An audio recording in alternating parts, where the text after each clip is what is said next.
Megastar Chiranjeevi హీరోగా తెరకెక్కిన Khaidi number 150 సినిమా pre release function Haailand grounds లో అంగరంగ వైభవంగా జరిగింది.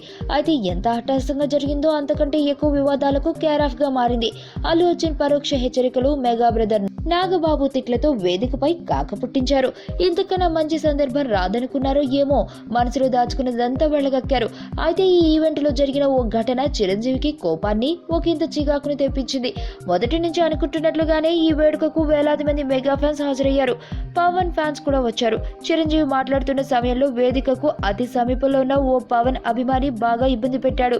చేతిలో ఉన్న జనసేన జెండాను ఊపుతూ కనిపించాడు. పవర్ స్టార్ అంటూ నినాదాలు చేశాడు. ఈ దృశ్యం చిరు కంటపడింది. వెంటనే మాట్లాడడం ఆపేసి జెండా కిందకు దించాలని హెచ్చరించాడు. మెగాస్టార్ చూశాడనో ఏమో, ఆ పవన్ అభిమాని మరింత రెచ్చిపోయాడు. ఇంకాస్త ఎక్కువగా జెండాను గాల్లోకి లేపుతూ నానా హంగామా సృష్టించాడు. మరోమారు మెగాస్టార్ హెచ్చరించాడు. అయినా ఫలితం లేకుండా పోయింది. చివరికి చేసేదేమీ లేక చిరంజీవి స్పీచ్ ను కొనసాగించి ముగించాడు.